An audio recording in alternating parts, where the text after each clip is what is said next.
নমস্কাৰ ছাত্ৰ ছাত্ৰীসকল, মই তুলিকা শৰ্মা তোমালোক আটাইকে গণিতৰ এই কক্ষাৰ ক্লাছলৈ স্বাগতম জনাইছো।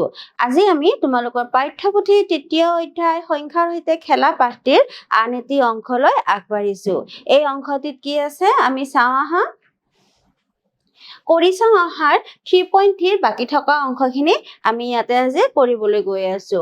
ইয়াতে প্ৰথম প্ৰশ্নটোত কি দিছে, তিনিটা অংক বিশিষ্ট সংখ্যাবোৰৰ অংকৰ যোগফল উলিয়াব দিছে যদিহে অংকবোৰ ক্ৰমিক অযুগ্ম হয়। আৰু ইয়াতে উদাহৰণ স্বৰূপে আমাক দেখাই দিছে 1 3 5। গতিকে আমি 1 + 3 + 5 যদি কৰো আমি কি দেখিবলৈ পাম, ইয়াতে 9 পাম। ঠিক সেইদৰে আমি ইয়াৰ পিছত সংখ্যাটো ল'ব পাৰো 357 আৰু এই সংখ্যাটোৰ কাৰণে আমি কি কৰিব পাৰো, অংককেইটা যদি যোগ কৰো তেতিয়াহ'লে আমি কিমান পাম, 15।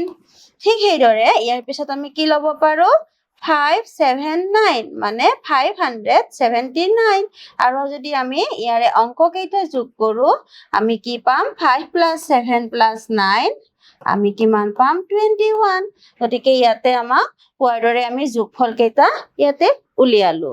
ইয়াৰ পিছত কি দিছে চাওঁ আহা, তিনিটা অংক বিশিষ্ট সংখ্যাবোৰৰ অংকৰ যোগফল উলিয়াব দিছে যদিহে অংকবোৰ ক্ৰমিক যুগ্ম হয়।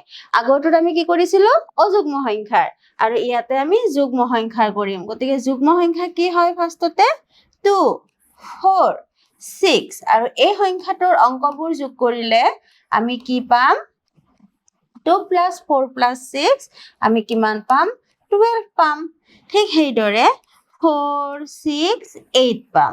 তেতিয়া আমি কি পাম 4 + 6 + 8 আমি কি পাম 18 পাম।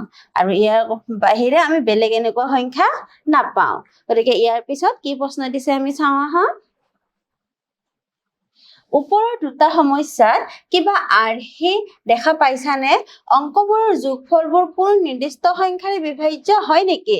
তাৰ কাৰণে আমি প্ৰথমতে সংখ্যাকেইটা চাই লৈছো।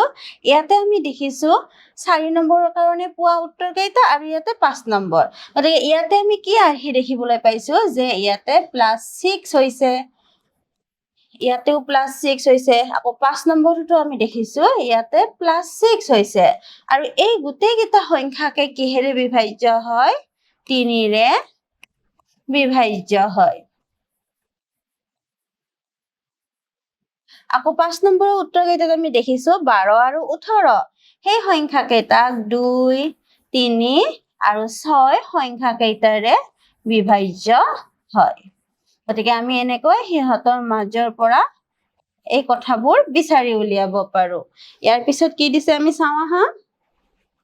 ওপৰত উল্লেখ কৰা যিকেইটা আমি উত্তৰ কৰি আহিলো সংখ্যাবোৰৰ অংকবোৰৰ ক্ৰম ওলোটাকৈ লিখিলেও যোগফল উলিয়াবলৈ চেষ্টা কৰা। এতিয়া আমি আগৰ সংখ্যা কেইটাক যদি ওলোটাকৈ লিখো তেতিয়া কি হ'ব, ইয়াতে চোৱা 135 সেইটোক যদি আমি 531 কৰো তেতিয়াও আমি একেই উত্তৰ পাম।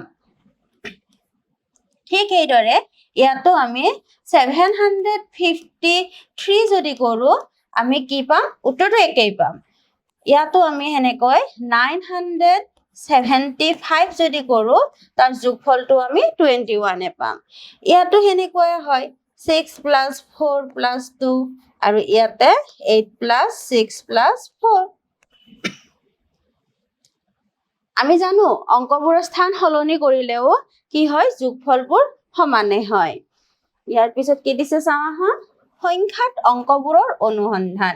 এতিয়া ইয়াতে দিছে 1ৰ পৰা 100লৈ 3 অংকটো আমি 20 বাৰ পাওঁ। এই 20 বাৰ যে পাওঁ কেনেকৈ পাওঁ আমি চাওঁ আহা। ইয়াতে আমি 3টো দেখিছো এবাৰ, 2 বাৰ, 3 বাৰ, 4 বাৰ, 5 বাৰ, 6 বাৰ, 7 বাৰ, 8 বাৰ, 9 বাৰ, 10 বাৰ। আকৌ ইয়াতে 11 12 13 14 15 16 17 18 19 20 আমি ইয়াতে কি দেখিছো 20 বাৰ দেখিছো। গতিকে ইয়াতে আমাক কৈছে 20 বাৰ দেখা পাওঁ। এতিয়া আমাক 1ৰ পৰা 100লৈ 5 আৰু 8 অংক দুটা কেইবাৰকৈ পাম আমাক চাব দিছে। গতিকে আমি ইয়াতে চাওঁ 5টো কিমান হ'ব 1 2 3 4 5 6 7 8 9 10। 11, 12, 13, 14, 15, 16, 17, 18, 19, 20. গতিকে আমি 5 টো কেইবাৰ পালো 20 বাৰ। আকৌ আমাক চাব দিছে 8 টো। আমি 8 টো চাইছো 1 2 3 4 5 6 7 8 9 10. 11, 12, 13, 14, 15, 16, 17, 18, 19, 20. গতিকে আমি 5 আৰু 8 টো কেইবাৰকৈ পাইছো আমি 20 বাৰকৈ পাইছো। গতিকে আমি লিখিব পাৰো 20 বাৰকৈ পাম। তাৰপিছত আমাক কৈছে শূন্য অংকৰ বিষয়ে কি কবা। আমি সেই লিষ্টখনত যদি চাওঁ আমি শূন্য অংকটো কেনেকৈ দেখিব পাম যে এবাৰ, দুবাৰ, তিনিবাৰ, চাৰিবাৰ, 5 বাৰ, 6 বাৰ, 7 বাৰ, 8 বাৰ, 9 বাৰ, 10 বাৰ, 11 বাৰ। গতিকে আমি শূন্যৰ ক্ষেত্ৰত কি লিখিব পাৰো যে 11 বাৰ ব্যৱহাৰ হৈছে।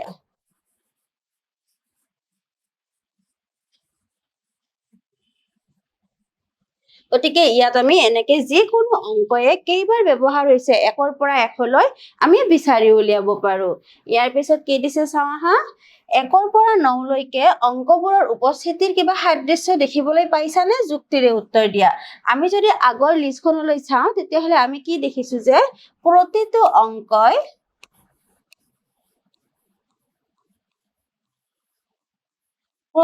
অংকই শূন্যৰ বাহিৰে কেইবাৰকৈ ব্যৱহাৰ হৈছে 20 বাৰকৈ ব্যৱহাৰ হৈছে।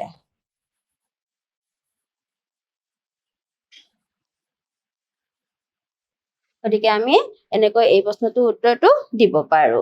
ইয়াৰ পিছত কি আছে চাওঁ আহা। সংখ্যাৰ প্ৰক্ৰিয়াসমূহ। 4 অংক বিশিষ্ট সংখ্যা এটা আমি কিমান বিভিন্ন উপায়েৰে পাব পাৰো। 4 অংক বিশিষ্ট সংখ্যা এটা বুলি ক'লে আমাৰ 4টা স্থানত থকা অংক এটা আমি কেতিয়াবা 3টা অংক আৰু 3টা অংক যোগ কৰিও আমি 4টা অংকৰ স্থানৰ সংখ্যা এটা পাব পাৰো। কেতিয়াবা বিয়োগ কৰি পাব পাৰো, কেতিয়াবা পূৰণ কৰি পাব পাৰো, কেতিয়াবা হৰণ কৰিও পাব পাৰো। গতিকে আমি কি ক'ব পাৰো উপায় কেইটা যোগ, বিয়োগ, পূৰণ, হৰণ আদি প্ৰক্ৰিয়াৰে আমি 4টা অংক বিশিষ্ট সংখ্যা এটা পাব পাৰো। ইয়াৰ পিছত কি দিছে চাওঁ আহা। 4টা অংকৰ 2টা সংখ্যা যোগ কৰিও আমি 4 অংক বিশিষ্ট সংখ্যা পাব পাৰো নেকি? হয়, নিশ্চয় পাৰো। কেনেকৈ পাৰো ইয়াতে এটা উদাহৰণ দেখাইছে। 2793 6438 যোগ কৰিলে আমি এটা কি পাইছো 4টা অংকৰ সংখ্যা পাইছো। ইয়াৰ পিছত কি দিছে চাওঁ। 4টা অংকৰ সংখ্যা পাবলৈ 3টা অংকৰ সংখ্যা আৰু 3টা অংকৰ সংখ্যা কি কৰিব দিয়া হৈছে যোগ কৰিব দিয়া হৈছে। গতিকে আমি কৰিব পাৰো 793 এটা 3টা অংকৰ সংখ্যা। ঠিক সেইদৰে 521 সংখ্যাটো যদি লওঁ আৰু আমি যদি যোগ কৰো তেতিয়াহ'লে আমি কি পাম 4 11ৰ 1 8 8 5 13 আৰু আমি এইটো এটা কি পাইছো 4টা অংকৰ সংখ্যা পাইছো। ইয়াৰ পিছত কি কৰিব দিছে চাওঁ। 3টা অংকৰ সংখ্যা এটা পাবলৈ 4টা অংকৰ সংখ্যাৰ পৰা 3টা অংকৰ সংখ্যা বিয়োগ কৰিব দিছে। গতিকে আমি কি কৰিব পাৰো তো আমি প্ৰথমতে 3টা অংকৰ সংখ্যা এটা লিখি ল'ব পাৰো আৰু 3টা অংকৰ সংখ্যা এটা আমাক বিয়োগ কৰিব দিছে। গতিকে আমি ইয়াতেও এটা 3টা অংকৰ সংখ্যা লিখি ল'ব পাৰো বিয়োগ কৰিব দিছে। গতিকে কাৰ পৰা বিয়োগ কৰিব দিছে সেইটো আমি উলিয়াই ল'ব পাৰো। গতিকে আমি এই 4টা অংকৰ সংখ্যাৰ পৰা 3টা অংকৰ সংখ্যা বিয়োগ কৰি এটা কি পাইছো 3টা অংকৰ সংখ্যা পাইছো। ইয়াৰ পিছত কি কৰিব দিছে চাওঁ। 6টা অংকৰ সংখ্যা পাবলৈ 6টা অংকৰ সংখ্যা আৰু 6টা অংকৰ সংখ্যা যোগ কৰিব দিছে। গতিকে আমি কি লিখিব পাৰো 3 2 5 4 6 2 1 আমি এনেকৈ এটা 6টা অংকৰ সংখ্যা লিখি ল'ব পাৰো তাৰ পিছত আকৌ এটা আমাক 6টা অংকৰে সংখ্যা লিখিব দিছে গতিকে আমি গুৰুত্ব দিম যে এইটো যাতে 9তকৈ ডাঙৰ নহয় গতিকে 4 1 2 3 5 6 এনেকুৱা ধৰণৰ এটা আমি 6টা অংকৰ সংখ্যা লিখিব পাৰো আৰু ইহঁতক যদি আমি যোগ কৰো আমি কি পাম 7 7 7 7 3 7 গতিকে এটা আমি 6টা অংকৰে গঠিত সংখ্যা এটা পাইছো ইয়াৰ পিছত কি দিছে চাম 3টা অংকৰ সংখ্যা পাবলৈ 5টা অংকৰ সংখ্যাৰ পৰা 5টা অংকৰ সংখ্যা বিয়োগ কৰিব দিছে গতিকে আমি যদি ইয়াতে লিখো 5 4 7 3 1 আমি এই সংখ্যাটো যদি লিখো আমি 3টা অংকৰ সংখ্যা পাব লাগিব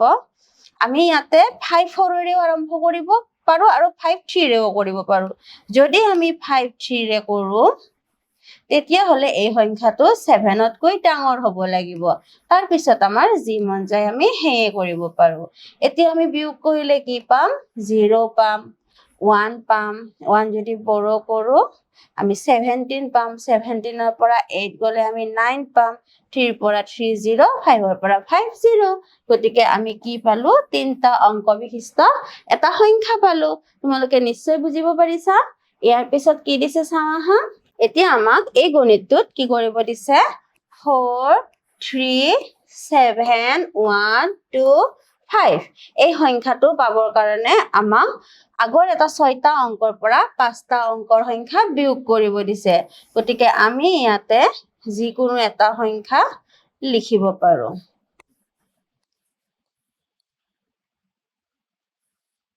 গতিকে আমি কাৰ পৰা বিয়োগ কৰিলে পাম এইটো আমি ইয়াতে উলিয়াই ল'ব পাৰো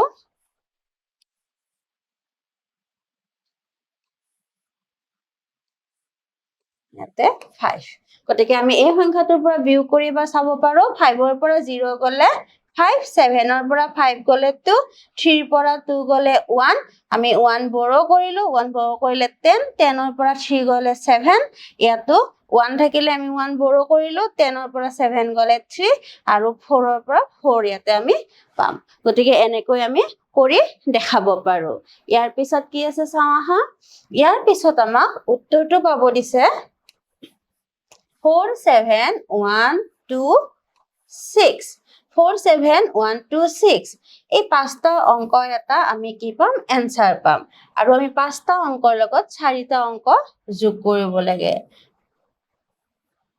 গতিকে আমি কি কৰিব পাৰো ইয়াতে আমি 5টা অংকৰ যিকোনো এটা সংখ্যা লিখি লৈছো লৈ এটো আমি যোগ কৰিব লাগে গতিকে আমি 4টা এটা অংক কি পাব পাৰো